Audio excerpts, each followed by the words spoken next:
이렇게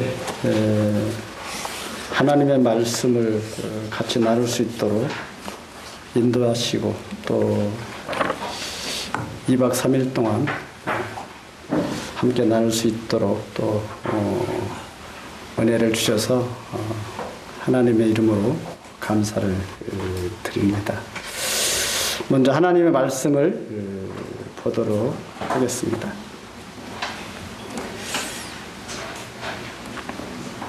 누가복음 16장 말씀.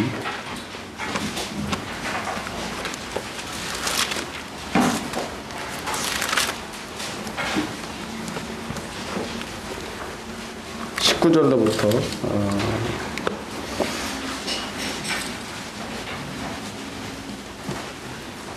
제가 읽도록 하겠습니다.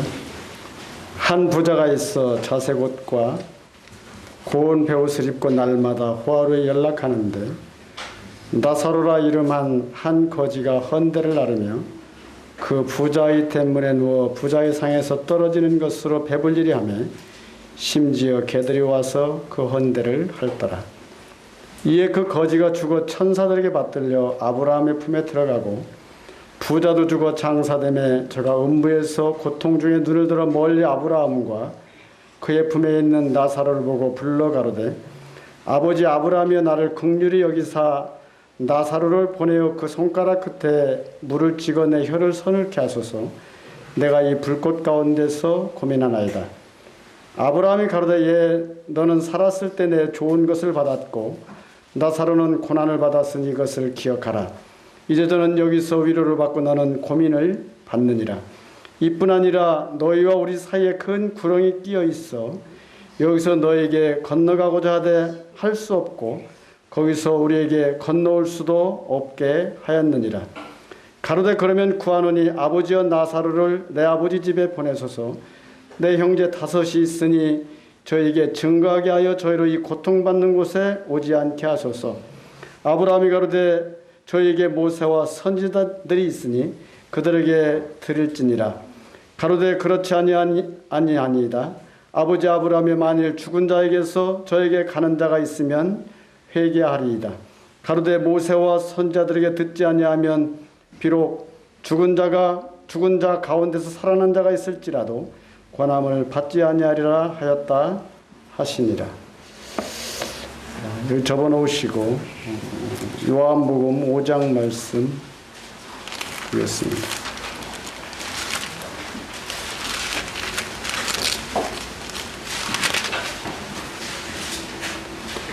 신약성경 150페이지 요한복음 5장 24절과 25절입니다. 다 같이 읽겠습니다. 시작.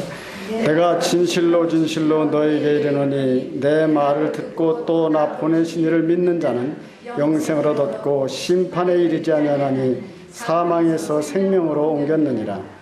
진실로 진실로 너에게 이르노니 죽은 자들이 하나님의 아들의 음성을 들을 때가 오나니 곧 이때라. 듣는 자는 살아나리다. 오늘은 그 사망에서 생명으로 옮겼느니라 하는 주제로 말씀을 드리도록 하겠습니다. 요즘 살아가는 많은 인생들 가운데 절망하고 또 살 소망이 없는 그러한 가운데 살아가는 많은 사람들이 있습니다. 인생에 있어서 죽음에 이르는 병이 뭔지 아십니까? 죽음에 이르는 병. 물론 성경적으로 죄로 말미암아 죽음이 왔다고 말씀하지만 어떤 철학자는 그렇게 얘기했습니다. 죽음에 이르는 병은 절망이다 이렇게 이야기를 했습니다. 소망이 없는 것이다. 그래서 낙심하게 되면 사람이 이제 죽게 된다 이런 말을 했습니다. 옛날에 덴마크의 유명한 키에르케고라는 철학자가 그런 말을 했어요. 우리 삶에서 뭔가 살 소망이 없고 또 마음에서 이제 낙심하게 되면 뭔가 심령이 떨어지면 사는 것도 재미도 없고 그런 것이 인생의 모습이 아니겠는가 하는 것입니다. 어제도 제가 이 공원에 저녁 때 이제 운동 삼아서 산에 잠깐 갔었는데 가다 보니까 어떤 노인이 고개를 숙이고 있더라고요.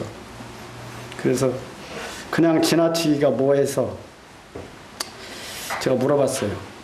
어디 아프십니까? 이렇게 물었더니 고개를 번쩍 들더라고요. 번쩍 들었는데 보니까 얼굴은 아주 갸름하니 잘생겼어요. 사람이 잘생기고 또 부티가 나더라고.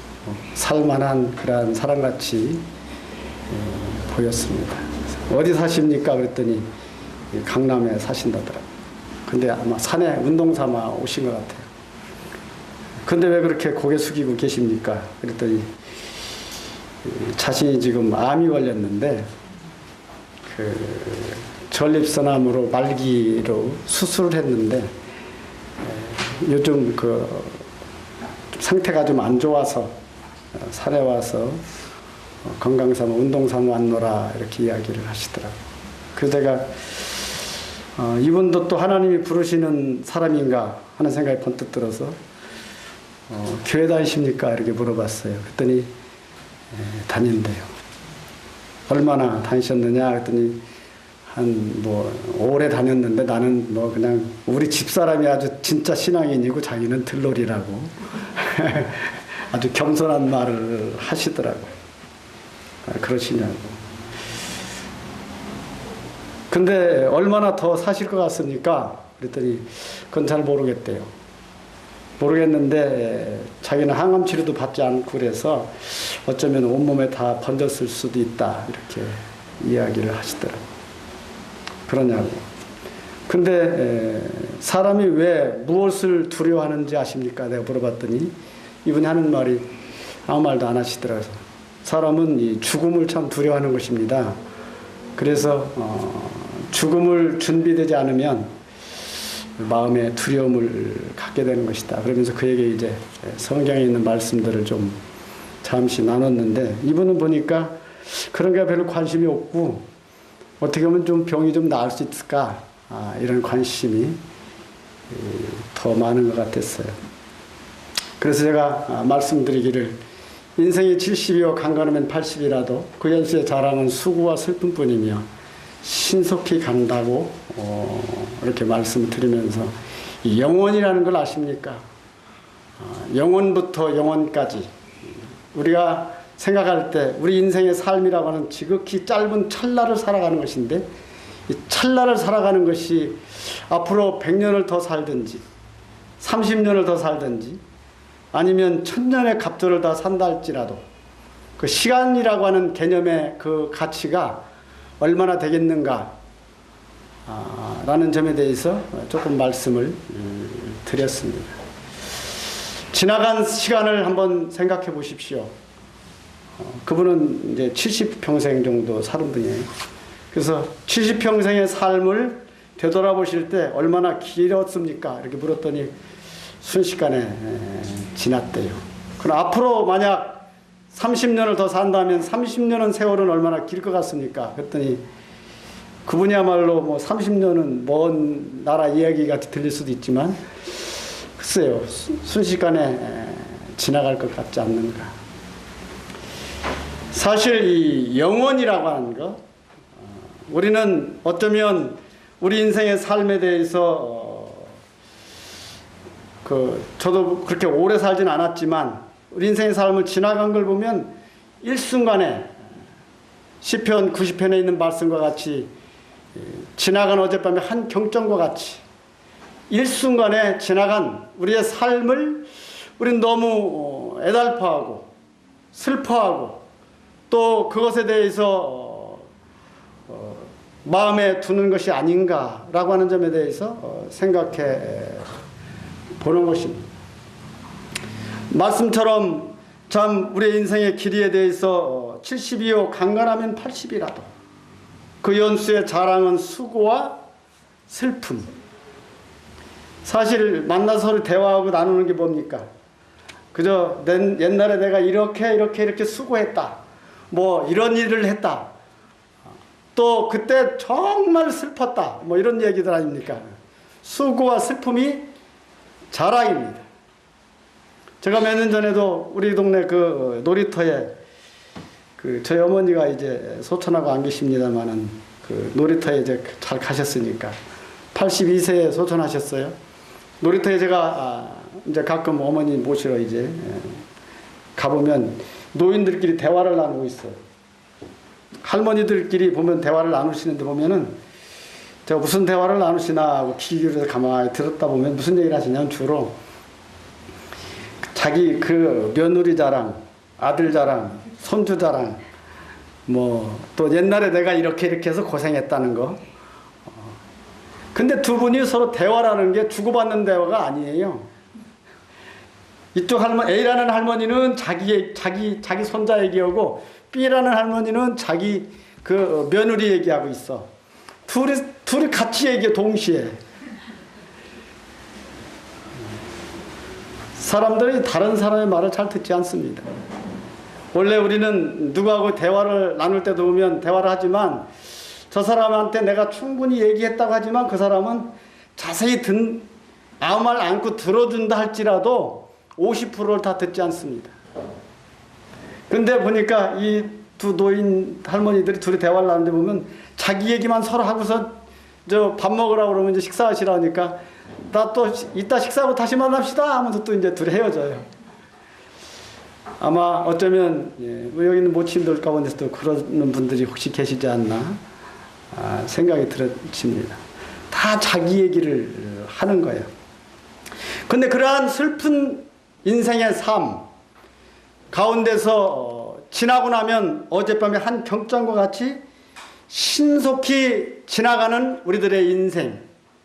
그런데 사실은 이 영원이라고 하는 것, 영원히 산다고 하는 것. 오늘 여기서 말씀하신 것처럼 요한복음 5장 24절에 내가 진실로 너에게 이르노니 내 말을 듣고 나 보내신 이를 믿는 자는 영생을 얻었고 이렇게 말씀하시죠. 영생이라는 게 뭐겠습니까? 영원히 사는 생명. 영원이라는 시간은 어떻습니까? 얼마나 길이가 깁니까? 사실 이 시간이라는 개념이라고 하는 것은 하나님의 세계, 영적인 세계에는 없는 것입니다. 과거와 현재와 미래가 없는 이것이 바로 이제 영원한 세계인데 우리는 시간 속에, 시간이라는 그 한 흐름 속에 우리가 살아가는 것입니다. 하나님께서는 이 영원전부터 계신 하나님, 그 하나님께서 이제 태초에 이 천지를 창조하시고 우주 만물을 창조하시고 그 가운데 우리 인생들을 하나님이 지으셨다. 이렇게 성경에서 말씀하십니다. 오늘날 사람들은 우리 인생들이 어디서 왔으며 어디로 가는지 이러한 것들을 모르고 사는 것이 인생의 모습입니다. 저는 오늘 이제 이 하나님의 말씀 가운데 하나님이 이 영원이라고 하는 것을 우리에게 그 영원한 생명을 주시기 전에 천지 창조에 대한 부분을 조금 말씀을 드리고자 합니다.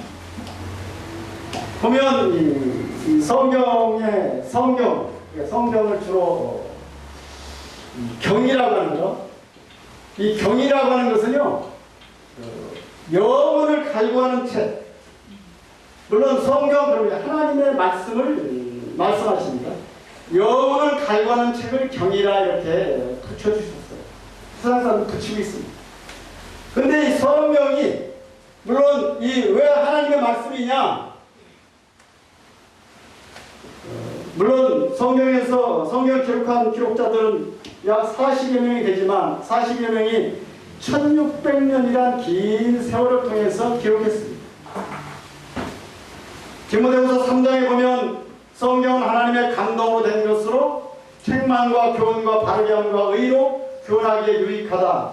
하나님의 감동을 통해서 됐다. 이렇게 말씀하시고, 또한 베드로후서에 또 말씀하시기를 이 하나님의 감동을 받은 사람들이 받아 기록된 말씀이다. 이렇게 우리 가운데 말씀하십니다.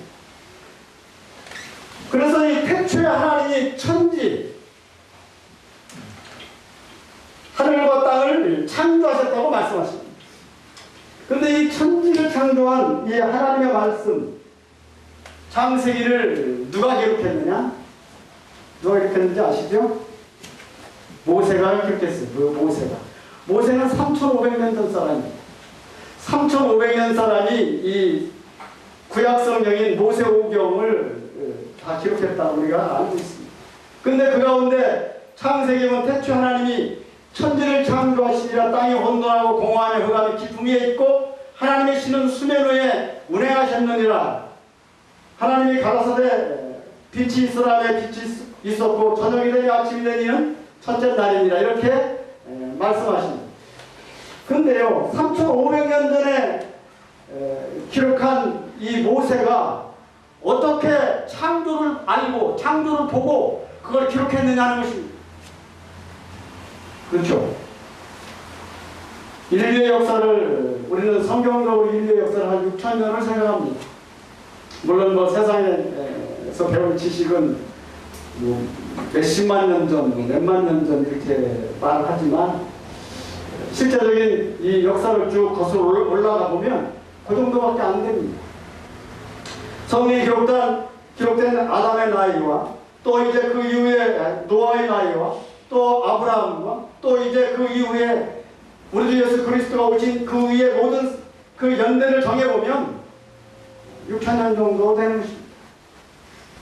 그래서 이 기록의 시간들을 볼 때 그 3,500년 전에 있는 살았던 이 모세가 어떻게 천지 창조를 기록했느냐 이 말입니다. 그것은 하나님의 영이 모세로 말미암아 저 과거 영원전으로 이끌고 가서 성경에 보면 많은 선지자들이 그렇게 영에 끌려서 갔다고 하는 내용들이 에스겔도 영에 이끌려서 갔다고 이렇게 말씀하시고 있고, 다른 분들도 보면 영에 끌려서 이렇게 과거와 현재와 미래까지, 다니엘도 보면 미래까지 먼 훗날에 되어질 일까지 하나님께서 그에게 보여주시고 나타내 주신 이러한 기록들을 볼 때 하나님께서 이 모세라는 사람을 먼 과거로, 천지 창조하는 그 과거로 그를 끌고 가셔서 그의 눈에 하나님이 천지를 창조하는 것을 보였다는 겁니다. 얼마나 우리가 생각할 때는 기상천외한 이야기 아닙니까? 그럼에도 불구하고 성경에서는 태초 하나님이 천지를 창조하셨다 이렇게 말씀하십니다. 한번 따라서 태초에 하나님이 천지를 창조하시니라. 이 세상을, 천지 우주 만물을 하나님이 만들었었대요. 오늘 많은 사람들이 우주의 기원을 역사적으로 찾아보지만 찾을 수가 없는 것입니다. 뭐 수백만 년 전, 뭐 수억 년 전, 막 이런 식으로 수십억 년 전 이렇게 따지잖아요. 지구의 연대를 뭐 이렇게 이야기를 하지만 성경에서는 하나님께서, 근데 물론 이 창조의 근원을 물질의 어떤 근원을 찾을 수가 없어요.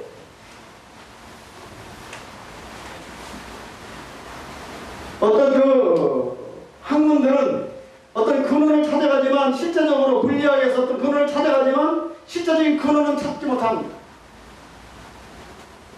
그러나 이제 성경에서는 하나님이 태초에 천지를 창조했다 이렇게 말씀하십니다. 저는 천지 창조를 생각할 때요, 참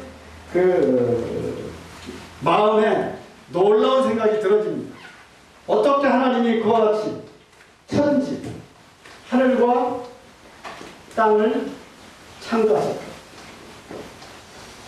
물론 이 하늘은 지금 보여지는 하늘이 아닙니다. 아마 천상세계의 천상의 세계 하늘이 아닌가 싶어요. 작년인가요? 영화가 인터스텔라라고 영화가 나왔었어요. 보신 분들 많이 계시죠? 우주에 관련된 영화죠. 그 우주의 시간과 이 땅의 시간이 서로 달라지는 것을 보죠. 물론 이때는 이 하나님이 천지를 창조했을 때의 시간적인 개념, 이때는 이 해가 태양이 만들어지지 않았을 때입니다. 그죠? 우리가 24시간이라는 시간은 태양이 만들어진 이후부터 시간적인 개념을 갖고 있잖아요. 우리가 24시간 개념이. 성경에 보면 이 해와 달과 별들은 넷째 날 창조하셨다고 말씀하셨는데, 첫째 날은 이 태양이 없을 때란 말이에요. 그런데 하나님께서 천지를 창조하셨다. 그 다음에 성경에 그래서 이 하늘, 이 시편에도 보면 하늘 위의 하늘들을 말씀하고 있고, 그래서 하늘, 지금 보여지는 이 하늘, 그 하늘이 아니지. 이 하늘이 아니죠.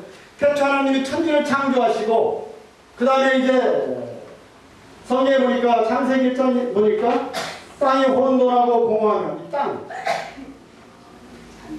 땅이 있는데 혼돈하고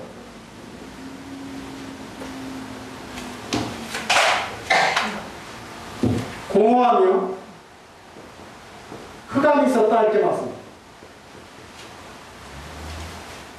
뒤죽박죽 텅 비어있고 아무것도 깜깜한 아무것도 없는 가운데 여기 보면 물로 이렇게 수면으로 이렇게 덮여있었다. 수면 덮여있었는데 하나님이 가라사대 빛이 있으라 하시매 빛이 있었다. 빛. 이 빛은 이 태양빛이 아니죠. 물론 이 빛은 우리에게 주시는 어떤 의미가 있습니다. 예수 그리스도가 이 땅에 오실 때 나는 세상의 빛으로라 말씀하셨어요. 원래 이 성경의 주제는요, 성경의 주제는 바로 이 예수 그리스도십니다. 한번 따라하세요. 성경의 주제는 예수 그리스도시다. 예수 그리스도시다. 원래 그래서 이 빛 대신 그리스도를 상징하고 있습니다만은, 어쨌든 하나님께서 가라사대 빛이 있으라 하시며 빛이 있었고, 이 수면이 물로 이렇게 딱 덮여있을 때 빛이 있으라 빛이 있었고, 그 후에 이제 빛과 어둠을 나누십니다. 어둠은 이제 상대적인 것을 말하죠. 빛이 나타나니까 어둠은 상대적으로 이렇게 나타나는 것을 말씀하시고, 이제 둘째 날 이제 궁창을 또 창조하시는데, 이 수면을 하나님이 가르치는데 궁창 위의 물과 궁창 아래의 물로 가르칩니다. 저는 이 궁창을 만드실 때 그 하나님의 모세가 봤을 때 얼마나 놀랐겠는가 하는 생각이 들었어요. 왜냐하면 이 물이 이렇게 있는데, 물이 이렇게 덮여 있는데, 이 물을 중간에 이 공간을 집어넣었다는 공간. 궁창. 커다란 공간을 이 물로 이렇게 딱 덮여 있는데, 거기다가 중간에 큰 궁창을 하나님께 집어넣는데, 마치 이 홍해를 모세가 바람으로 가를 때 보면 이 홍해 바다가 이렇게 넘실넘실 되는데, 거기를 이렇게 가리키니까 바다가 쫙 갈라졌잖아요. 가운데 공간이 들어가거든요. 공간이 들어가듯이 이 수면이 하나님께서 이제 궁창 위의 물과 궁창 아래의 물로 나뉘게 하리라 하시고, 궁창을 그 안에 집어넣으니까 이 궁창 위의 물로 궁창 아래의 물로 이렇게 나눠버렸어요. 그리고 이제 궁창이 생겼어요. 이 궁창이 어떤 궁창입니까? 이것도 하늘이죠. 또 하나의 하늘입니다. 이 하늘이 이제 이 궁창 위에, 궁창에 뭘 주셨어요? 하나님께서 나중에 넷째 날 보면 별과 해와 달을 주셨죠. 이 궁창이 우리가 보는 이제 밤하늘, 별들이 있는 밤하늘들, 그렇게 큰 궁창을 수면 위의 물과 수면 아래의 물로 나누게 하시고, 거기에 있는 것들을 집어넣는 놀라운 하나님의 능력과 권능을 우리는 생각해 보면서 이 성경이 정말 하나님의 말씀으로 우리 가운데, 저는 그래서 이 어떤 믿음의 사람들이 성경을 읽으면서 성경에서 많은 것들을, 하나님의 창조 가운데 나타나는 것들을 발견하는 것을 보게 됩니다. 미국에 있는 옛날에 1800년대 해양학자인 매튜라는 사람인데 그 사람이 이 바다에 길이 있는 것을 발견했어요. 어떻게 발견했냐면 시편 8편을 그가 이제 그는 어려서부터 바다에 관심이 많았었는데 그래서 커서 이렇게 선원이 됐다고 합니다. 근데 나중에 일어나다 다쳐가지고 집에 와서 이렇게 누워 있었는데 자기 아버지가 시편을 성경을 읽어줬대요. 근데 시편 8편을 읽는데 보니까 성경 8편을 거기 보면 이 별들에 대한 얘기가 나오고 짐승과 또 바다에 대한 이야기가 나와요. 우리 시편 8편 먼저 한번 보시죠.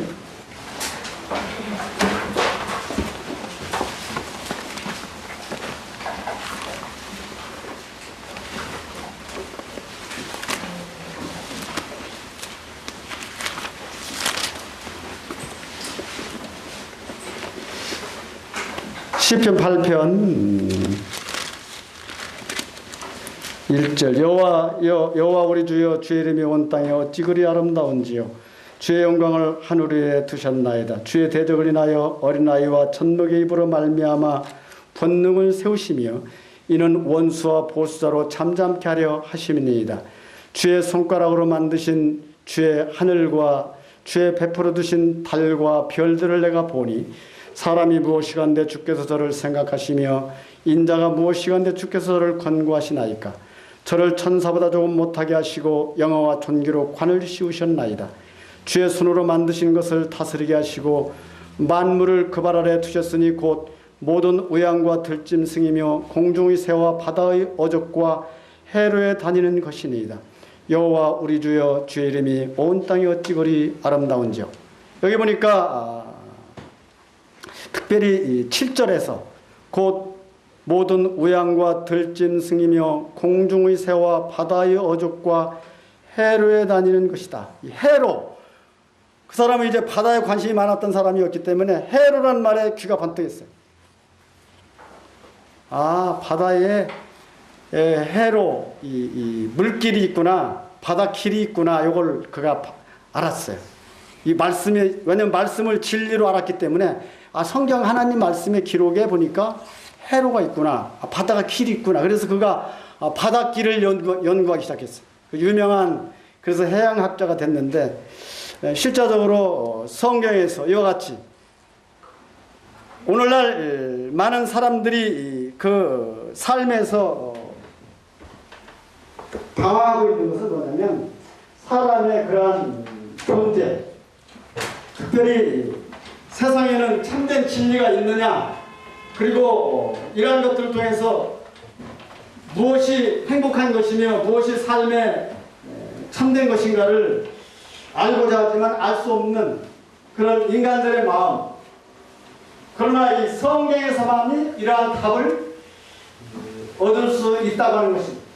물론 옛날에 많은 철학자들은 그런 것들을 위해서 고민을 했어요. 인간이 뭔가. 특별히 소크라테스 같은 사람은 인간이 뭔지 이렇게 혼자 고민하다가 사람이라고 하는 것 자체, 너 자신을 알라, 서로 그렇게 이야기했지만 자신을 알 수가 없었어요. 왜 그런지 아십니까?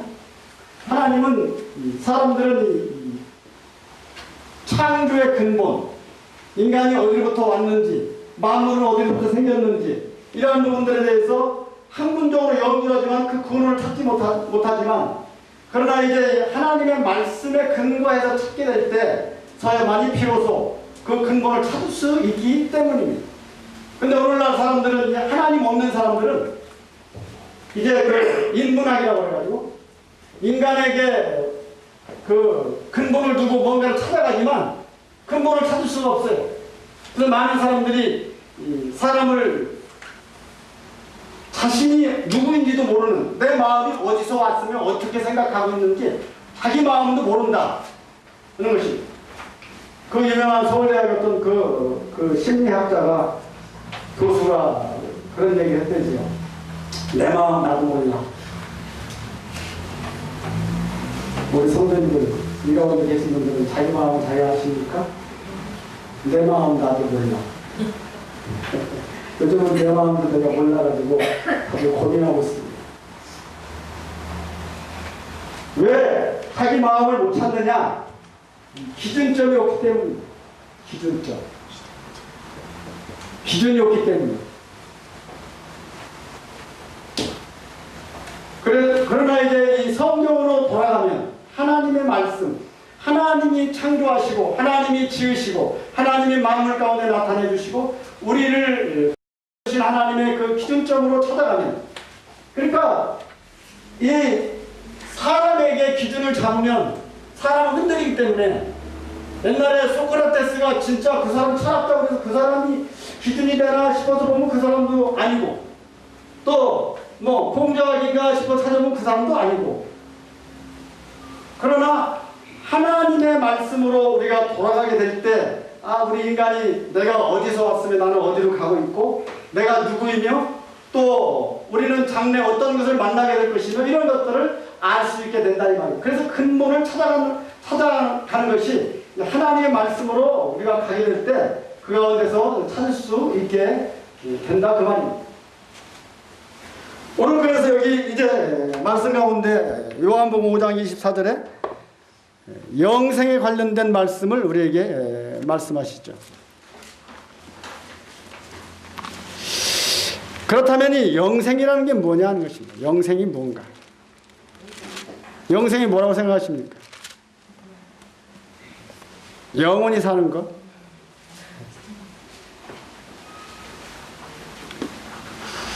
영생이라고 하는 것은 사실 영원히 사는 것.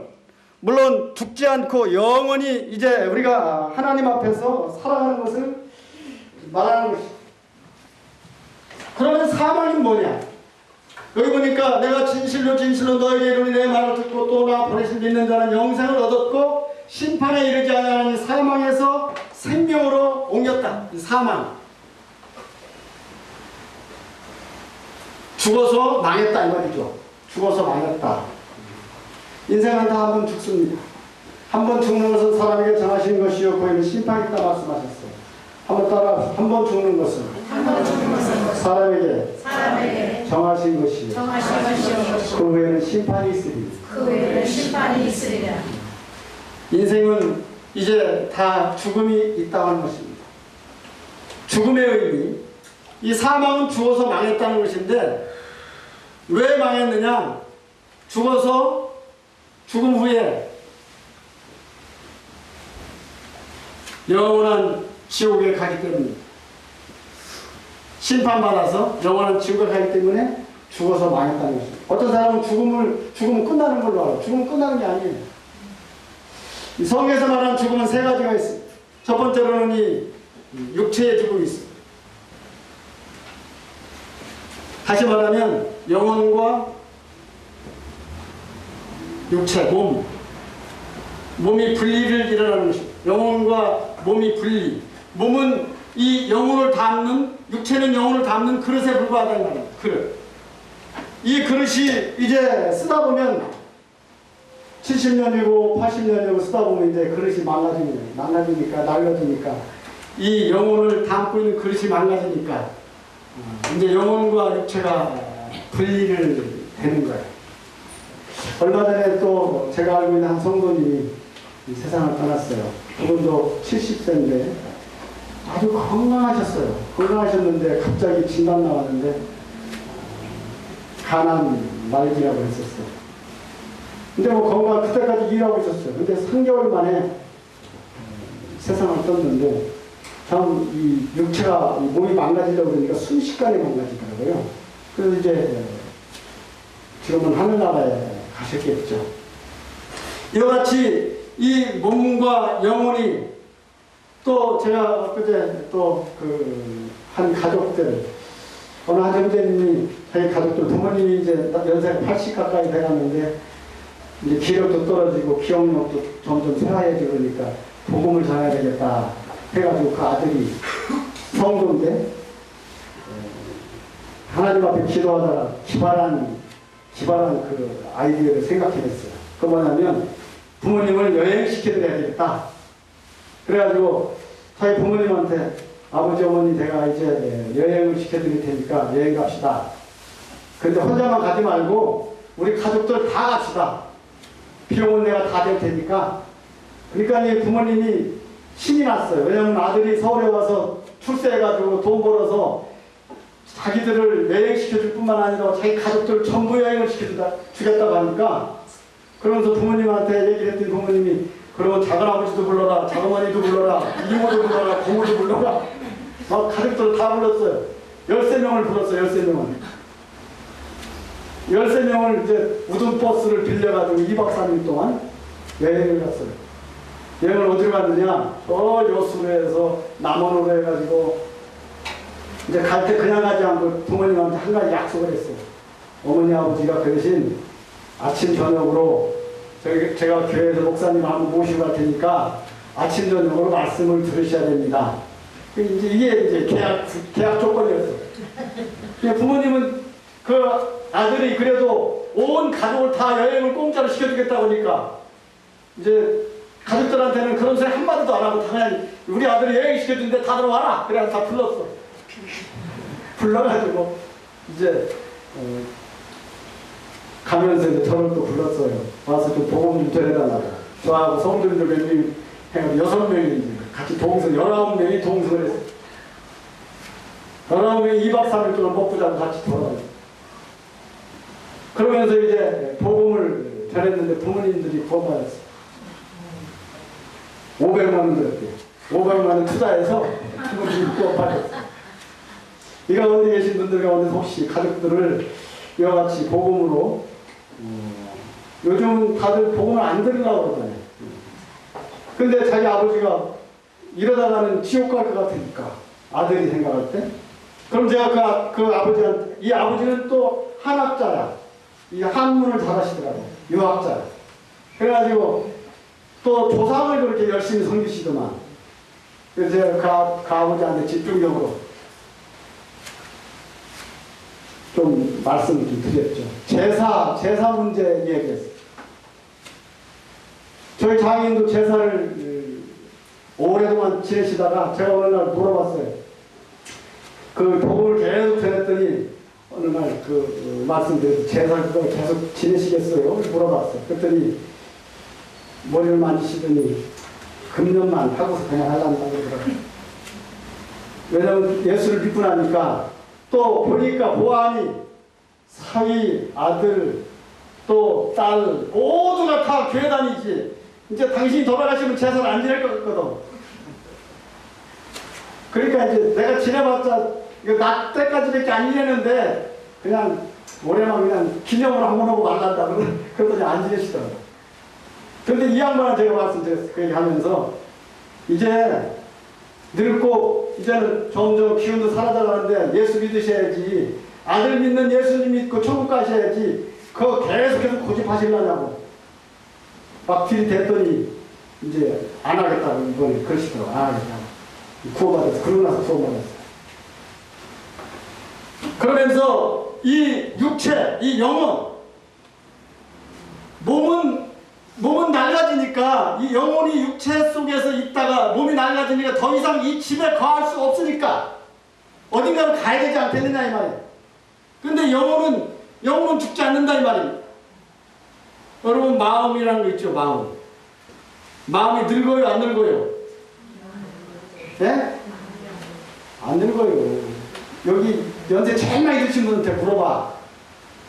우리가 생각할 때는 젊었을 때, 어렸을 때 생각할 때는 나이가 먹고 늙어지면은 마음도 늙지 않나 싶어서 마음 늙은 줄 알고 말 함부로 하면 큰일 나요. 그래서 애 된다고. 애는 더 젊어진다니까.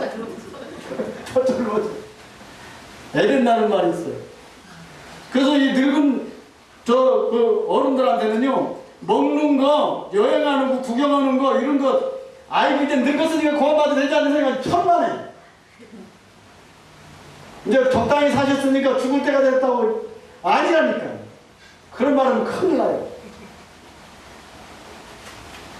사실은 어떤 경우는 그런 얘기 하더라고.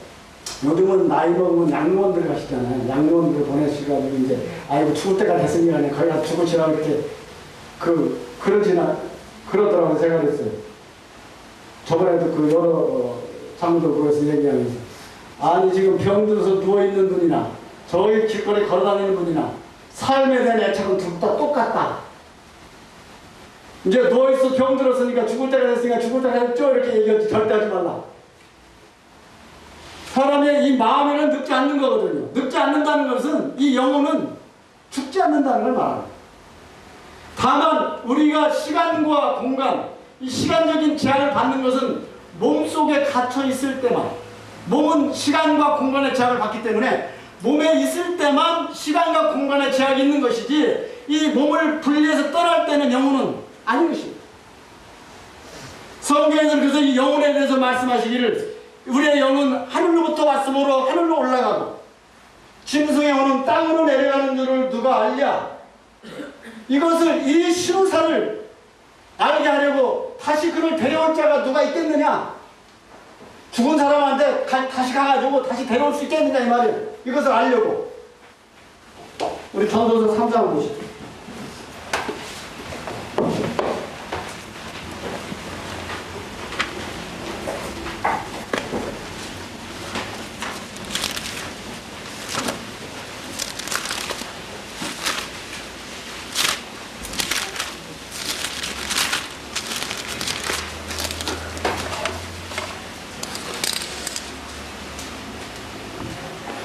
전도서 3장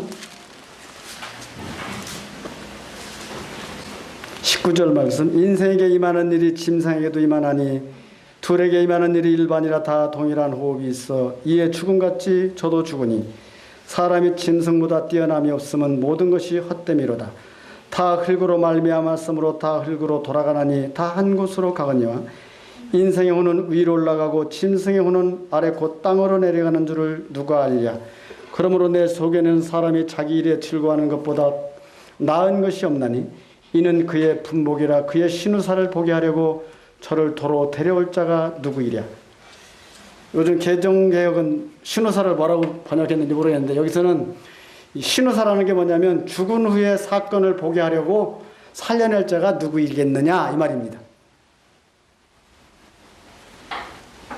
여기 말씀하신 것처럼 인생의 혼은 위로 올라가고 짐승의 혼은 땅으로 내려가는 줄을 누가 알랴. 그래서 이 천국도요, 천국도 하늘에 있습니다. 천국이 하늘에 있고 지옥도 하늘에 있습니다. 어떤 분들은 지옥이라는 단어를 뭐 하데스 그래 게헨나 그래가지고 땅속이라고 이렇게, 물론 뭐 요즘 그 킹제임스 성경에 보니까 땅속 그렇게 이야기를 하고 있는데 저는 그렇게 생각하지 않습니다. 지옥이 하늘에 있다고 생각합니다. 위에 있다고 생각해요. 위에. 성경에서 분명히 위에 있다고 말씀하십니다. 인생의 혼은 위로 올라가고, 그래서 지옥은 그래서 하늘나라의 감옥입니다. 그런데 제가 저번에 암거리에서 죽게 생긴 분한테 그런 얘기를 했었어요. 그때 저 광주에 가서 복음 집회하면서 그분은 폐암 걸려가지고 돌아가신 분인데 성도의 가족이었어요. 그래서 그분한테 교회도 나오기 싫어하고 말씀 듣기도 싫어하고, 그런데 신방을 갔어. 신방을 가지고 그분한테 다른 얘기는 안 하고 성경에 보니까 마음에 근심하지 말라 하셨는데 왜 걱정하고 계십니까? 그랬더니 그분은 그냥 가만히 계시더라고요. 사람이 집이 만약 내 집이 만약 불타거나 무너지면 왜 걱정하죠? 물었더니 집이 불타니까, 집이 무너지니까. 그러면 만약 내 집이 지금 낡아져가지고 이 집이 낡아져서 무너지고 있는데 더 좋은 맨션 아파트가 여기 있다면, 더 좋은 아파트가 맨션이 여기 있다면, 맨션 아파트가 여기 있다면 이 사람이 고민하겠어요? 안 하겠어요? 물었더니 고민 안 한다더라고요. 그러면 제가 인생이 왜 죽음 앞에 두려워하고 있는지 아십니까? 이 집이 이제 영혼이 이사가야 되는데, 누구든지 한 번 다 죽는 것인데 이사가야 되는데 이사갈 집이 준비되지 못했기 때문에 두려워하는 것이 아니겠는가. 그래서 내가 이사갈 집을 좀 가르쳐 드리려고 하는데 듣겠어요? 안 듣겠어요? 물어봤더니 이 양반 피가 솔깃해졌어요. 그냥 자기 죽을 날서 받아놨거든. 의사가 뭐 기껏해 몇 달 못 산다고 그랬다니까. 기가 솔깃해졌어. 이사하는 집 성경에 보니까 요한복음 14장에 보니까 너희는 마음에 근심하지 말라. 하나님을 믿으니 또 나를 믿어라. 그렇지 않으면 내가 너에게 이르렀으리라. 내가 너희를 위하여 처소를 집을 예비하러 가노니 가서 이 처소를 예비하면 내가 다시 와서 너희를 나 있는 곳으로 인도하리라. 이런 말씀이 있는데 보니까 예수님이 말씀하셨거든요. 집을 준비하러 하신다고 그랬거든요. 그래서 이 집을 준비되면 염려할 필요가 없지 않느냐. 그러면서 집을 준비하는 방법을 가르쳐 주겠다고 했더니 이분이 눈이 번쩍 떠졌어. 제가 와서 병 낫는다고 병 낫게 되겠다고 얘기해 주면 좋겠지만 그건 잘 모르겠다고. 왜냐하면 나는 의사가 아니라서 그건 잘 모르겠는데 집을 영원한 집, 영원히 사는 집을 하나님께서 준비된다면 그렇잖아요. 요즘 서울에서 뭐 재개발한다고 하면 그 집 조그마한 이런 데서 새 사는 사람들은 막 고민하잖아. 왜냐면 왜 그래? 왜 힘들어해? 옛날에 보면 용산에서도 막 제목 막 난리 났잖아. 그 이유가 뭐예요? 이사갈 집이 없으니 그런 거 아니에요? 이사갈 집 팔아서 다 준다고 그래봐. 그렇게 하겠어요? 그것처럼 이 집이 준비되면 그래서 영원히 이제 우리가 죽게 될 때 하늘나라의 집, 영원한 집을 준비하게 되면 염려할 필요가 없는데 사람들은 이러한 부분들에 대해서 준비하고자 마음이 없는 것입니다. 두 번째 죽음은 뭐냐면 하나님과 인간 사이에 교제, 대화할 수 있는 교제가 끊어진 것. 이것이 끊어진 것이 죽음입니다. 이것이 끊어진 게 죽음이에요. 이것은 창세기 2장에서 선악과를 하나님 말씀하시고 동산 중앙에 있는 선악을 알게 된 나무의 씨와를 먹지 말라. 먹는 날에는 정령 죽으리라. 한번 따라서 동산 중앙에 있는 선악을 알게 하는 나무의 씨와를 먹지 말라. 먹는 날에는 정령 죽으리라. 요걸 태초의 인간의 인류의 조상인 아담과 하와가 그걸 먹었다고. 하나님 먹는 날은 정령 에덴 동산의 모든 걸 다 만들어 놓으시고 태초 하나님이 천지를 창조하시고 우주 만물을 만들어 놓으시고 하늘에 이제 별과 달과 해를 다 만들어 놓으시고 이제 바다의 고기와 또 각종 모든 나무와 새들과 모든 걸 다 만들어 놓으시고 사람을 창조하실 때 하나님의 형상대로 남자와 여자를 창조하시고 이제 에덴 동산에 아담과 하와를 주시고 그들에게 각종 모든 실과를 내가 인위로 먹되 동산 중앙에 있는 선악을 알게 된 나무의 실과를 먹지 말라.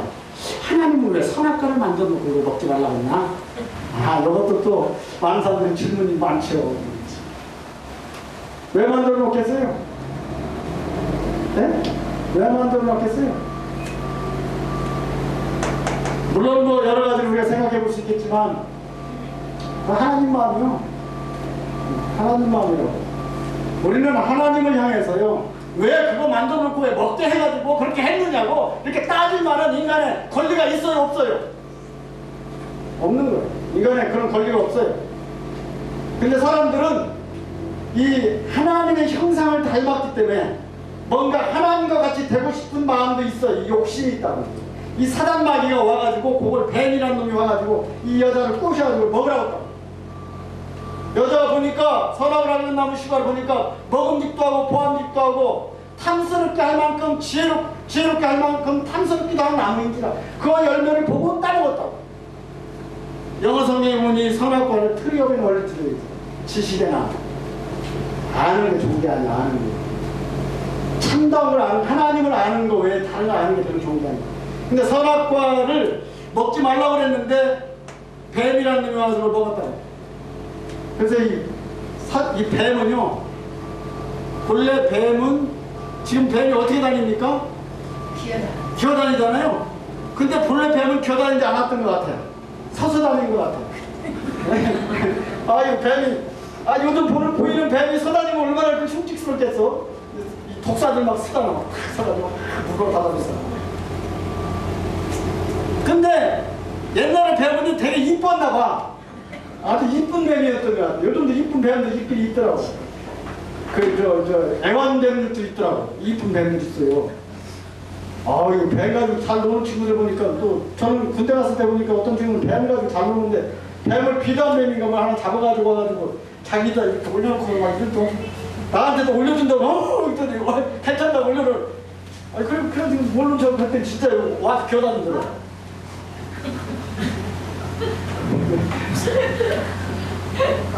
저도 또 모험심이 좀 약간 있거든요. 그래가지고 겁은 많은데, 겁은 되게 많아. 근데 그 친구가 자기가 하니까, 그럼 나 모른 척 했더니 여자 어디가 막 배가 왔다 갔다 하더라고. 물진 않더라고. 근데 이 독사, 이 뱀한테 인간이 물려버렸다고. 근데 뱀에 물리니까요, 그다음부터는 인간에게 죽음이 왔답니다. 바로 하나님과 교제가 끊었어요. 뭐 때문에? 하나님 말씀을 거역한 죄 때문에. 이것을 민수기 21장에서는 이제 독사들을 통해서, 뱀을 통해서 범죄한 인간들, 하나님의 말씀을 불순종하는 인간들을 물게 했다고. 물게 하니까 사람들이 나 죽겠다고 막 난리치니까 하나님 앞에 모세가 부르짖었는데요. 모세가 이제 이야기했어요. 하나님 앞에 기도했어요. 이 불뱀들이 이 백성들을 물어 다 죽지 않는데 어떻게 하면 살아가고 했더니 하나님께서는요, 이 녹뱀을 만들어서 장대에 달아놨어요. 녹뱀. 이 녹뱀을요, 이렇게 장대에다가 녹뱀. 이 놋은 원래 이 놋 부리는요, 뭘 상징하는지 아시죠? 뭘 상징합니까? 심판을 상징하는 것이죠. 놋뱀, 부리뱀. 놋뱀을 이렇게 장대에다 매달아놓고, 매달아놓고 뱀에 물린 자마다, 한번 따라합시다. 뱀에 물린 자마다 쳐다본즉 살리라. 그렇게 가르쳐 주셨어요. 모세한테. 성경의 주제는 뭐라고 그랬죠? 성경의 주제는 뭐라고 그랬어요? 예수님. 여기서도 예수님을 발견할 수 있으면 돼요. 그래서 이 뱀에 물린 자마다 쳐다본즉 살리라. 뱀은 그래서 이 사단 마귀를 상징하는데, 인간 모든 인생들은 에덴 동산에서부터 뱀에 물렸다고. 뱀에 물려서 죄가 들어왔다고, 인간의 마음속에. 그래서 한 사람으로 말미암아 죄가 세상에 들어오고 죄로 말미암아 사망이 왔다 말씀하십니다. 한번 따라합시다. 한 사람으로 말미암아 죄가 세상에 들어오고 죄로 말미암아 사망이 왔나니 이와 같이 모든 사람이 죄를 범하였으므로 사망에 이르렀느니라. 로마서 5장 12절에 그렇게 말씀하신. 근데 이 녹뱀, 뱀에 물려가지고 사람들이 막 죽으려고 하니까 하나님께서 모세에게 이 창대에 녹뱀, 구리뱀을 만들어가지고 달아놓고, 여러분, 뱀에 물린다고 생각하는 사람이 있으면 이 구리뱀을 쳐다보세요. 그러면 삽니다. 녹뱀을 쳐다보라. 어떤 사람은 생각하기를, 독사에 물렸는데 어떻게 저걸 쳐다봐. 약을 주든가 뱀을 쳐주든가 해야 되는데, 그렇게 안 하시고, 하나님의 방법은요, 사람의 방법으로 달라요. 하나님의 지혜에 있어서는 사람이 자기 지혜로 하나님을 알지 못하는 거로, 하나님께서는 이 천도에 미련한 것으로 구원하시기를 기뻐하셨어요. 이와 같이 이 독뱀, 천도에 미련한 것으로 뱀에 물린 자마다 쳐다본즉 살더라 말씀하신 것처럼, 오늘날 우리 주 예수 그리스도께서 이 땅에 오셔서 녹뱀과 같이 심판받아 십자가에서 심판을 대신 받으시고, 십자가에서 못 박혀 죽으시고, 뱀에 물렸다고 생각하는, 이제 사망과 죽음에 이르렀다고 생각하는 많은 사람들에게 십자가를 보라는 거죠. 그러면 산다는 거예요. 말하다 보니까 시간이 막 뚝뚝 가버린 것 같아가지고.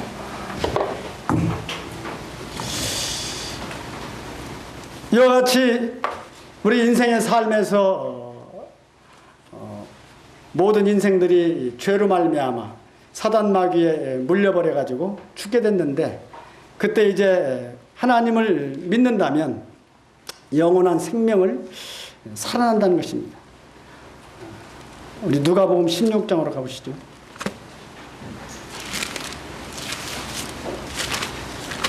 여기에 보면 두 인생에 대한 이야기가 나옵니다. 한 부자와 거지 나사로를 우리 가운데 소개하고 있습니다. 이 두 사람의 인생의 삶에 대한 부분을 말씀하시는데, 한 사람은 보니까 부자입니다. 자색 옷과 고운 베옷을 입고 날마다 호화로이 잔치하는 삶을 사는 사람입니다. 세상적으로 부러움을 받는 사람입니다. 자색 옷, 군세를 말하죠. 고운 베옷, 뭔가 의를 베풀 수 있는 그런 사람입니다. 그리고 호화로이 연락하는, 잔치하는 삶을 사는 사람입니다. 그런데 여기 나사로라 이름하는 한 거지, 이 사람은 부자의 상에서 떨어지는 것으로 배불려라 하는 그러한 아주 불쌍한, 요즘 뭐 우리나라 경제가 어려우니까 뭐 노사 무슨 뭐 구조조정을 해야 되고, 부자들은 보니까 더 세상은 어려워졌지만 부자들은 더 부자가 됐더라고 보니까. 그렇죠? 더 잘 살더라고. 빈익빈 부익부가 점점 더 갭이 더 생기는 이런 세상 아니겠습니까? 어떻게 보면 노동자들은, 근로자들은, 노동자라는 말이 또 부담되는 사람이 있을지 몰라서, 근로자들은 부자의 상에서 떨어지는 걸 먹고 사는 사람들입니다. 그런데 이 부자와 거지 나사로가 동시에 이 죽음이라는 걸 피할 수가 없었어. 보니까 부자도 죽었고 거지 나사로도 죽었어요. 아마 이 거지 나사로는 장사 지낼 때 보니까 거지 나사로는 그냥 뭐 대충 거적대기로 말하다가 어떻게 해서 그냥 저 화장터에 이렇게 해서 이렇게 버렸겠죠. 그 부자는 어떻게 했어요? 뭐 검은 세단에 해서 그냥 그 삐까번쩍하게 해서 아마 장사를 아주 그냥 지냈을 것 같아요. 근데 보니까 죽어서 간 데가 서로 달라요. 거지 나사로는 보니까 이 천성의 아브라함의 품에 안겼다고. 여기서는 이제 아브라함 그러면 이제 아브라함은 우리가 뭘 생각할 수 있습니까? 믿음을 생각할 수 있어요. 아브라함을 여기서 말씀하신 것은 믿음으로 가는 천국을 우리 가운데 보여주신 것입니다. 아브라함 품에 안겼고, 한번 따라서 천국은 믿음으로 가는 것이다. 믿음으로 가는 거예요. 내가 막 잘나서 가는 게 아니에요. 세상에서 뭐 잘나서 가는 게 아니에요. 믿음으로 가는 거예요. 보니까 이 부자는 죽었는데 보니까 장사집은 삐까번쩍했을지 모르지만 음부에 불꽃 가운데서 고민한다고 그래서, 아, 죽어서도 영원히 고민하네요. 죽어서 끝나는 게 아니네. 그죠? 죽어서 끝나는 게 아니네. 그 음부에 들어가서 불꽃 가운데서 고민하고 있어요. 그러면서 보니까 그 부자가 하는 말이 있어요. 손가락 끝에 아버지 아브라함이요, 저 나사로를 내게 보내서 손가락 끝에 물 한 방울을 짓고서 내 혀를 서늘케 해달라고 부탁합니다. 아, 여기서 저는 이 말씀을 읽다가 제가 그걸 다 깨달았어요. 오, 영혼도 감각기관이 있네. 예, 요걸 깨달았어. 영혼도 감각기관이 있네. 죽어서 끝나는 게 아니네. 손가락도 나오고 혀도 나오고 물 한 방울이 나오네. 예. 죽으면 끝나는 게 아니에요. 그러니까 죽었는데 그 영혼이 손가락, 혀, 물 한 방울, 이걸 오늘날 어떻게 보면 유전자는 영혼은 아니겠지. 유전자는 영혼은 아니겠죠. 그런데 그 영혼 가운데 이 감각기관 혀도 있고 입도 있고 눈도 있고, 그러니까 눈에 보여지는 이 눈, 실제적으로 보는 눈과 이 마음의 눈, 또 입으로 먹는 입과 또 실제적으로 마음에 있는, 영혼에 있는 입. 그래서 아마 제사 지낼 때들 이 조상에 뭐 잘 드시라고 막 이런 거 떠놓나 보지. 잡수시라고. 그런데 이 영혼이 저 불꽃 가운데서 고민해서 아버지 아브라함이여 나를 저 나사를 보내서 손가락 끝에 있는 물 한 방울만이라도 내 혀를 서늘케 해달라. 그런데요, 이 한번 들어간 지옥은요, 없는 곳입니다. 은혜가 없는 곳이에요. 한번 따라 합시다. 지옥은 은혜가 없는 곳이다. 지금은 우리 은혜 가운데 사는, 보라 지금은 구원받을 만한 때요. 보라 지금은 은혜의 날이로다. 은혜의 날. 지금 이 구원의 날이며 은혜의 때, 이 은혜의 때가 마감될 때가 있어요. 항상 그 은혜가 있는 게 아니에요. 그래서 이 은혜의 때 우리가 구원을 받아야 됩니다. 우리 인생들은 죄로 말미암아 죽어서 영원한 지옥에 갈 수밖에 없는, 심판받아 죽을 수밖에 없는 사망 아래 매여 있는 자들인데, 이제 하나님께서 우리 인생들을 구원해 주시려고 마치 모세에게 광야에서 뱀을 든 것 같이 인자도 들려하리니 뱀에 물린 자마다 쳐다본 즉 살리라 말씀하신 것처럼, 우린 죽을 수밖에 없는 우리 인생들에게 우리를 구원하시려고 하나님의 아들 예수 그리스도를 우리 가운데 보내주시고, 이제 내가 죽을 수밖에 없는 내 인생, 내 영혼을 구원해 주시려고 이제 저 갈보리 십자가에서 우리 모든 죄를 영원히 짊어지시고 십자가에서 죽으셨습니다. 또 죽은 자 가운데서 살아나셨죠. 우리 로마서 3장 보시죠.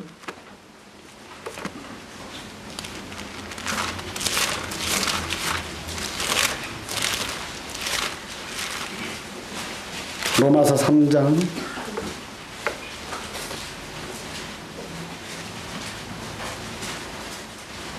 23절과 24절 다 같이 한번 읽어봅시다. 시작.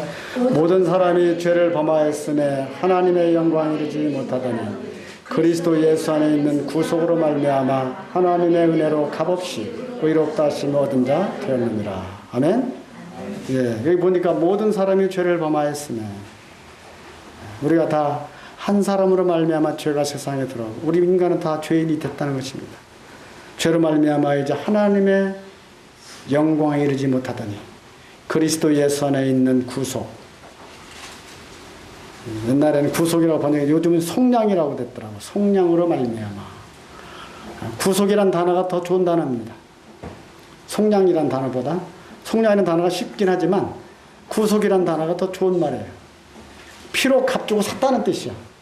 살속자. 피로 값주고 샀다. 구속이란 뜻은 속량, 물론 피로 갚았다는 뜻이고. 그래서 모든 사람이 죄를 범하였으며 하나님의 영광에 이르지 못하더니 그리스도 예수 안에 있는 속량으로 말미암아 하나님의 은혜로 값없이 의롭다 하심을 얻은 자 되었다. 이번에요, 그 이모 중에 그런 분이 한 분 있었어. 교회를 열심히 50년 다닌 분이 있어서 권사님인데, 막 며느리도 다니고 아들도 다니고 막 남편도 다니고 다 다닌대. 다 정읍에 사는 분이. 그래가지고 그분한 처음에는 뭐 다른 분이 복음을 전했더니, 복음을 말씀을 드리려고 하는 게 아니라 자기가 가르치려고 하더라고. 뭘 가르치냐? 나는 교회 새벽 기도도 나가고 11조도 하고 교회 주일 성수하고 우리 가족들은 다 교회 나가고 매일매일 하나님 앞에 우리가 기도하고 막 그러면서 막 그 자기 자랑이 막 귀에 걸렸어. 입이 막 귀에 걸렸어. 막 자랑을. 그 저는 이제 다른 분을 교제하려고 옆에서 그냥 견눈 살짝 봤죠. 그러다 나중에 이제 교제가 자기 자랑이 다 끝났걸래. 제가 슬며시 가가지고, 근데 돌아가시면 주님이 만약 내 영혼을 부른다면 천국엔 들어갈 수 있어요? 없어요? 물었더니 그 말이 입이 딱 다물어졌어. 입이 딱 다물더라고. 그러길래 내가, 아니 그러면 50년 동안 쭉 교회 다니고 주일 성수하고 11조하고 열심히 주님을 섬겼는데, 하나님을 섬겼는데 하늘나라 못 간다면 그것처럼 원통한 게 어디 있겠느냐고. 그랬더니 이 양반이 눈을 까맣까맣 하더니 가만히 계시더라고. 그래서 제가 천국 가는 길을 가르쳐 드릴 테니까 들어볼라오? 물론 열심히 하시라고, 돌아가셔서 또 주일 성수하고 다 하시라고. 그렇지만 천국 가는 길을 확실히 알고 믿음을 가지고 하시라고. 그러면서 이야기했더니 입이 딱 다물어졌어. 그러면서 이 하나님의 이 모든 우리들의 모든 것을 다 영원히 용서하신 사실에 대해서, 보라 세상 죄를 지고 가는 하나님의 어린 양이로다 말씀하시고, 예수 그리스도께서 우리의 과거와 현재와 미래의 죄까지 영원히, 여기 보니까 하나님의 은혜로 값없이 의롭다 하심을 얻은 자 되었느니라 말씀하시고, 히브리서 9장 12절에 보니까 염소와 송아지의 피로 아니하고 오직 자기 피로, 예수님 피로 영원한 속죄를 이루사 단번에 성소에 들어가셨느니라. 영원한 속죄가 뭡니까? 이렇게 물었더니 이 양반이 가만히 계시더라고. 영원한 속죄가 뭐예요? 영원히.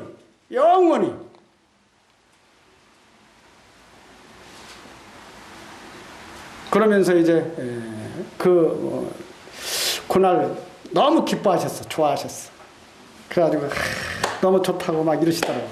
좋다고 하는데 그러길래 전화번호도 적고, 제가 거기 있는 그쪽에 있는 교회로 내가 연결해 주면 적었어요. 적었더니 다음날 아침에 봤더니 마음이 또 바뀌었어. 걱정이 된 것 같아. 왜냐하면 며느리의 아들, 다 지금 거기 지금 열심히 다니고 있는데, 이게 내가 지금 그쪽으로 연결한다고 하니까 거기 있는 목사님 찾아가게 한다고 그랬더니 이제 마음이 이제 요게 짐이 됐어. 그래가지고 나만 보면 눈길을 피하더라고. 이렇게.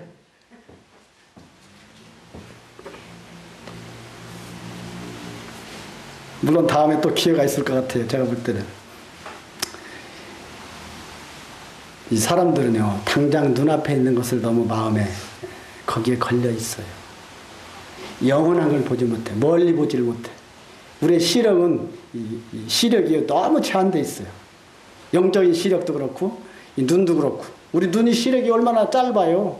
얼마나 볼 수 있어요. 아무리 좋은 눈도 2.0 더 됩니까? 독수리는 시력이 5.0에서 20점까지 된다대. 그래서 멀리서도 한 30m 상공에서도 씨앗도 본다. 씨앗도. 근데 저기 동남아시아에 있는 푸켓에서 가면 무슨 섬이 있더만, 거기 모겐족인가? 거기는 시력이 뭐 9.0이 된다네. 그래서 사실인지 아닌지 잘 모르겠는데, 그 사람들 왜 눈이 좋냐면요, 늘 멀리 봐버려서 그런데, 이게 멀리 보면 눈이 시력이 좋아진대요. 근데 요즘 사람들 시력이 자꾸 나빠지는 이유는 뭐냐면 계속해서 핸드폰만 여러 거 쳐다보고 있으니까. 컴퓨터하고 핸드폰을 맨날 계속 여기 있으니까 눈이 나빠지네. 옛날 시골에서 사는 눈이 그래도 좋잖아요. 멀리 이렇게 어려서부터 산을 보고 이렇게 했기 때문에. 근데 우리 특히 영혼의 눈은 멀리 영원까지. 그 이모는 보니까 마음에서 당장 눈앞에 있는 지금 그것이 마음에 걸린 거지. 걸렸어. 그 아버지는 또 저하고 약속을 했어. 교회를 나가기로.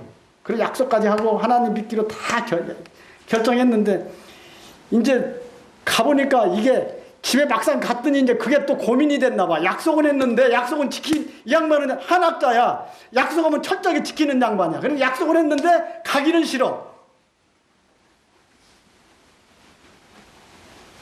제 아들이 그냥 당장 그 다음날 집으로 쫓아내려가셔가지고, 아버지 약속했으니 갑시다. 그래가지고 교회를 끌고 갔어요. 효도 캠프까지 모시고 갔어. 그래가지고 이제 거기서 더 확실해져가지고 이제 마음이 즐거우니까 지금은 이제 즐거움으로 다니신다더라고. 여기 있는 말씀과 같이 모든 사람이 죄를 범하였으며 하나님의 영광에 이르지 못하더니 그리스도 예수 안에 있는 속량으로 말미암아 하나님의 은혜로, 은혜입니다. 값없이 뱀에 물린 자마다 쳐다본 즉 누구를? 예수 그리스도를 쳐다본다고 하는 것은 눈으로만 본 게 아니라 그분을 마음으로 이렇게 받아들이는 걸 말하는 것입니다. 마지막으로 요한복음 5장 24절 보면서 줄이시죠. 여기서도 그렇게 말씀하셨어요. 5장 24절에 내가 진실로 진실로 너희에게 이르노니 내 말을 듣고 진실로 진실로. 성경에서는요 이 중요한 것은 진실이라는 말을 2번 썼어. 우리가 보따리를 묶을 때 한 번 묶으면 어떻게 돼? 너 그냥 클러지잖아. 한 번 더 묶어야지. 짠짠해. 이건 아무리 잡아도 안 클러져. 성경도 그래서 이게 막 그렇게 기록했나 봐. 내가 진실로 진실로. 여러분 마음속에도요 예수 믿을 때 그렇게 믿으세요. 진실로 한 번 하고 또 한 번 더 묶어. 진실로. 예? 확실하게. 진실로 진실로 너에게 이르는 내 말을 듣고 나 보내신 이를 믿는 자는, 다시 말하면 예수를 믿고 또 하나님을 믿는 자는 영생을 어떻게 그랬어요? 얻을 거요? 얻었고 심판에 이르지 아니하나니 사망에서 생명으로 옮겼느니라. 아멘. 한번 따라하세요. 사망에서 생명으로 옮겼느니라. 아멘. 예, 아멘. 아멘이라는 말은 참 좋은 말이에요. 우리는 아멘이라는 말 너무 안 해. 아멘이라는 말은요, 예, 그렇습니다. 동의합니다. 옳습니다. 이 말이에요. 말씀 들을 때 아멘 해보세요. 기분이 좋습니다. 마음에 확신이 생깁니다. 마음으로 믿어 의에 이르고 입으로 시인하여 구원에 이르느니라. 어이구 우리 모친님 아주 그냥 훌륭하시네. 마음으로 믿어 의에 이르고 입으로 시인하여 구원에 이른다. 입으로 시인하여 구원에 이르면 실제적인 구원으로 임한다 이 말입니다. 마음으로 믿는 것은 한 번 묶은 거야. 예? 2번 입으로 시인하여 구원에 이르는 겁니다. 그래서 여기 보니까 사망에서 생명으로 누가 옮겨놨겠어요? 누가 옮겼어요? 내가? 아니, 내가 옮긴 게 아니라 하나님이. 어떤 사람은요 그런 말을 하면 그런 생각하는 사람이 있어요. 이 요한계시록에 보니까 생명책에 기록되지 못한다던 불못에 던지우더라 이런 말씀이 있거든요. 그럼 나는 생명책 기록됐을까? 막 궁금해. 여러분 호적 났을 때 누가 올렸어요? 아버지. 부모님이 올렸다나. 부모님이 올렸는데 봤어요? 안 봤어요? 안 봤는데도 믿잖아. 네. 내가 예수를 믿게 되면 하늘나라의 생명책의 호적에 내가 올리는 게 아니야. 하나님이 옮겨놓는다고. 하나님이 기록해 놓는다고. 나는 그것을 믿음으로 마치 내 호적을 부모님이 올려놓은 걸 내가 믿듯이 하나님이 나의 이름을 하늘나라의 생명책에 기록해 놓았다라는 사실을 오늘 여기 말씀 보니까 사망에서 생명으로 옮겼느니라 이걸 믿는 겁니다. 감사하는 거예요. 응? 아멘하고 감사하는 거예요. 어떤 사람들은 이 예수 믿는 거에 대해서 구원받는 거에 대해서 너무 생각들이 많아요. 하나님께서 그렇게 해주셨으니까 오 하나님 감사합니다 하고 받으면 되는데 그냥 자기 생각을 자기 상태를 자꾸 들여다봐. 자기 상태는 인간의 상태는요 허망한 것뿐이요. 인간의 마음은 허망해. 인간의 마음은 정말 허망한 거예요. 그러나 그 마음속에 하나님의 말씀이 들어가는 것이고 기록되는 거예요. 하박국서에 보면 이런 말씀이 있어요. 달려가면서도 읽을 수 있게 하라. 그러니까 마음속에 말씀이 기록된 사실이 달려가면서도 읽을 수 있어야 돼. 내 마음판에. 그 말씀을 마음판에 새기되 달려가면서도 읽을 수 있게 하라. 그래서 달려가면서도 읽을 수 있도록 우리의 삶에서도요. 내가 삶이 막 바쁘고 막 그러다 보니까 이 자기 마음판에 새겨진 하나님의 구원의 말씀이 희미해졌어. 안 쳐다보고 딴 것만 자꾸 보다 보니까. 그러니까 나중에는 내가 진짜 구원받았나 이런 생각까지 하게 된다. 말씀에 하나님이 주신 약속은 변치 않거든요. 영원하거든. 이것을 우리 마음판에 하나님께서 말씀을 주시고 오늘 여기 말씀과 같이 너에게 영생을 주노니 영원히 멸망치 아니할 터이요. 멸망한다는 게 무슨 뜻이죠? 지옥 가지 않는다 이 말이에요. 죽어서 망하지 않는다 이 말입니다. 영원히 멸망치 아니할 터이요. 사망에서 생명으로 옮겼느니라. 이 놀라운 말씀이 우리 마음속에 새롭게 빛나게 되시기를 바랍니다. 한번 따라 누구든지 그리스도 안에 있으면 새로운 피조물이라. 이전 것은 지나갔으니 보라 새 것이 되었도다. 왜 새 것이 됐는데 왜 흔 것처럼 놀으려고 그래요? 새 것처럼. 새 것이요. 마음이 날마다 새로워져야 돼요. 구원이요. 날마다 새롭게 모든 분들 마음속에 새롭게 반짝반짝 빛나게 되시기 바랍니다. 우리 마음에서요. 우리 마음판에 구원의 말씀이 반짝반짝 빛나는 게요. 이게 놀라운 생명력이 있어요. 구약에 보면 제사장들에게 제사장이 제사장의 우림과 툼밈을 주셨어요. 경건한 자에게 우림과 툼밈이 있다 그랬는데 우림과 툼밈에 뭐냐면 그 보석이 판결판의 보석인데요.